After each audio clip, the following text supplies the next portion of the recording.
Oke, Assalamualaikum warahmatullahi wabarakatuh. Masih bersama saya, Andi Safira. Nah, jadi kita sudah sampai ke pertemuan 13. Nah, pada pertemuan ini kita masih membahas materi tentang penjadwalan proses. Nah, minggu ini itu lanjutan dari minggu lalu ya.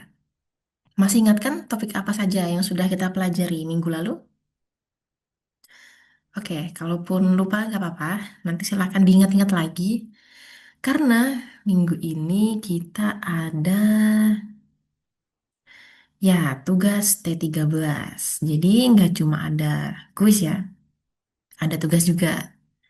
Nah, nanti detail dari tugas ini akan saya jabarkan di LMS. Ya, meskipun mungkin nanti sistemnya mirip dengan T11 ya. Berkelompok, nanti ada dua tipe soal gitu. Nah, ini capaian pembelajaran kalian. Kalian diharapkan mampu untuk menjelaskan preemptif dan non-preemptif scheduling dengan benar. Nah, ini pokok bahasan kita pada materi penjadwalan proses. Jadi, minggu lalu kita kan sudah belajar mulai dari pentingnya penjadwalan proses hingga algoritma penjadwalan alternatif. Ada apa aja di sana? Ada FCFS, ada round robin, ada SPN. Nah, minggu ini kita melanjutkan ya, belajar tentang algoritma penjadwalan alternatif, yaitu ada SRT, terus HRRN, ada FB juga. Nah, terus mereka semua ini itu kita bandingkan performanya di sini. Nah, selain itu kita juga akan belajar tentang materi eh, penjadwalan fair share. Nah, apa itu penjadwalan fair share? Kenapa dipisahkan gitu dari penjadwalan alternatif? Nanti kita bahas. Oke, kita mulai dulu dari algoritma shortest remaining time atau SRT. Nah, kita mulai dari konsep dasarnya dulu ya. Jadi, algoritma ini itu sebenarnya masih satu keluarga dengan SPN atau Shortest Process Next. Tapi bedanya, SRT ini sifatnya preemptif. Jadi bisa dikatakan kalau SRT ini itu versi preemptifnya SPN. Kenapa? Karena kalau pada SPN, proses yang sudah berjalan itu kan tidak boleh diganggu sampai selesai. Nah, maka kalau SRT ini, proses yang sedang berjalan boleh dihentikan sementara jika ada proses baru yang datang dengan waktu eksekusi yang lebih pendek. Nah, jadi intinya, intinya SRT itu tuh CPU itu selalu diberikan kepada proses yang memiliki sisa waktu eksekusi paling kecil. Jadi yang dilihat itu bukan cuma siapa yang datang duluan, tapi siapa yang bisa selesai paling cepat dari kondisi saat ini. Misal nih, ada proses A. Nah, itu sedang berjalan dan masih membutuhkan waktu 8 detik lagi. Nah, terus datang proses B. Proses B itu hanya membutuhkan waktu eksekusi, anggaplah 3 second, 3 detik. Nah, karena 3 detik ini itu lebih kecil daripada sisa waktu proses A yang mana dia 8 detik, maka proses A ini akan dihentikan sementara. Lalu CPU itu akan diberikan kepada proses B. Nah, setelah B selesai, barulah proses A bisa dilanjutkan lagi. Benernya tergantung situasi juga. Jadi, belum tentu B itu waktu proses B berjalan, nggak ada proses lain yang masuk kan. Kalau ada proses lain yang masuk dan ternyata waktu servisnya itu lebih kecil daripada 3 detik, ya berarti proses B ini akan disela kan. Otomatis proses A ini akan lebih lama lagi buat dieksekusi gitu. Nah, kapan pemilihan proses yang akan dieksekusi itu dilakukan? Nah, yang pertama itu ketika ada proses yang baru masuk. Karena sistem kan harus mengecek apakah proses baru itu lebih pendek daripada proses yang sedang berjalan. Terus, Yang kedua, itu ketika proses yang sedang berjalan itu sudah selesai. Karena kan CPU harus memilih proses berikutnya kan, gitu. Jadi bisa dikatakan kalau SRT itu algoritmanya itu sangat responsif terhadap proses-proses pendek. Nah, proses kecil itu bisa cepat selesai, tapi konsekuensinya proses besar bisa sering tertunda kalau terus-terus ada proses kecil yang datang. Akibatnya apa? Nah, dia dapat terjadi starvation pada proses-proses yang panjang. Karena proses yang panjang akan dikalahkan oleh proses yang kecil. Nah, itu kekurangannya. Nggak cuma itu. Nah, ini karena SRT itu selalu memilih proses dengan sisa waktu eksekusi yang paling kecil, maka scheduler tuh harus terus-terus menghitung atau memperkirakan berapa sisa waktu dari setiap proses kan. Nah, ini menyebabkan overhead karena sistem operasi itu tidak hanya menjalankan proses, tapi juga sibuk untuk membandingkan proses satu dengan proses lain. Nah, itu kekurangannya. Tapi ada juga kelebihannya. Karena proses kecil itu cepat dieksekusi, maka rata-rata kualitas layanan itu menjadi lebih baik. Banyak proses yang bisa selesai tanpa banyak menunggu. Sehingga nilai NTAT-nya itu untuk beberapa proses bisa mendekati atau sama dengan satu. Artinya, proses itu tuh hampir tidak menunggu, hampir tidak mengalami delay untuk dieksekusi. Nah, terus throughput juga tinggi. Karena ya dalam satu periode waktu itu sistem bisa menyelesaikan lebih banyak proses kecil. Terus respon time-nya juga cepat. Karena proses yang pendek atau yang baru datang itu bisa segera dilayani jika sisa waktunya lebih kecil daripada proses yang sedang berjalan. Nah, ini karakteristik algoritma SRT ya. Jadi kita bahas mulai dari selection function. Nah, di sini tulisnya kan min S E. Nah, ini maksudnya scheduler itu akan memilih proses yang memiliki sisa waktu eksekusi paling kecil. Dan di sini S itu total service time yang dibutuhkan proses. Sedangkan E itu waktu eksekusi yang sudah dijalani.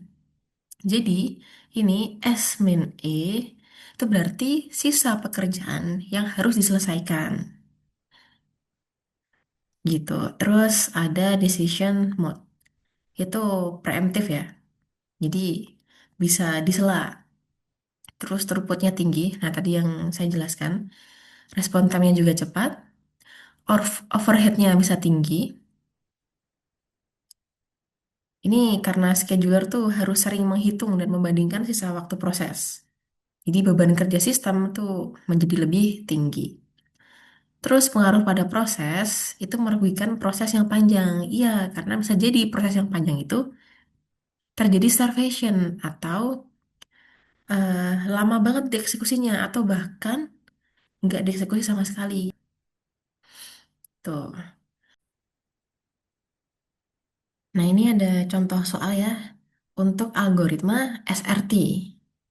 Oke, soalnya sama dengan yang sebelum-sebelumnya. Jadi ada 5 proses A, B, C, D, E. A itu arrival time-nya di 0. Kalian bisa tulis dulu biar nggak bingung.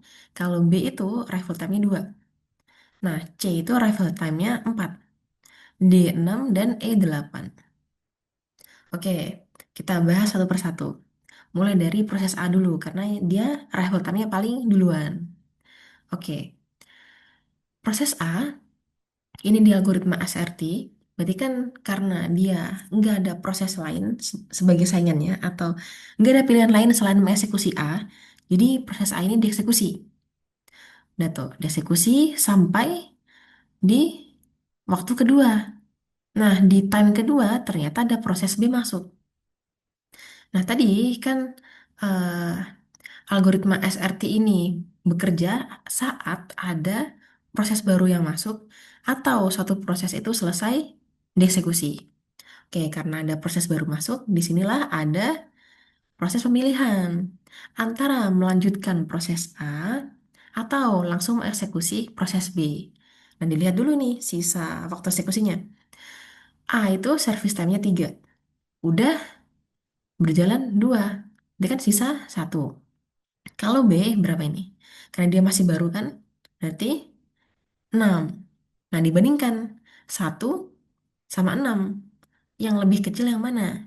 Nah, ternyata lebih kecil 1 kan. Itulah kenapa proses A ini dilanjutkan. Oke, B menunggu. Nah, di waktu ketiga, proses A ini udah beres. Nah, kalau udah beres, di sini juga ada proses pemilihan kan.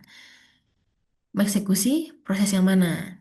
Nah, karena B itu belum punya saingan atau belum ada proses lain selain B, B berarti dieksekusi.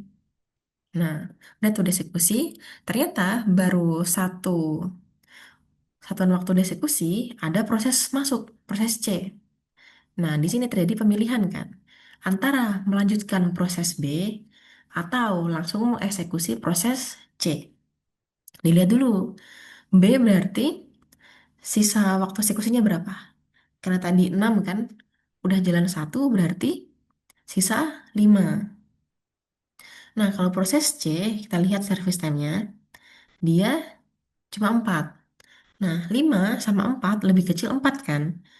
Nah, itulah kenapa proses C ini dieksekusi langsung.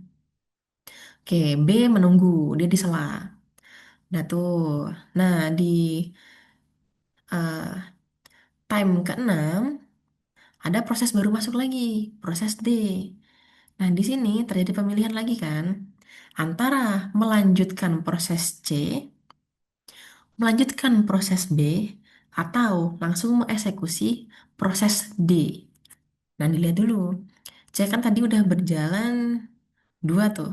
Sisa berarti berapa? 4 kurangi 2, berarti sisa 2 kan. Nah, B berarti masih 5 sama. Nah, kalau D berapa? D ini 5. Terus dibandingkan antara 5, 2 sama 5. Paling kecil yang mana? Paling kecil 2 kan? Itulah kenapa proses C ini lanjut dieksekusi. Proses D menunggu. Begitupun proses B.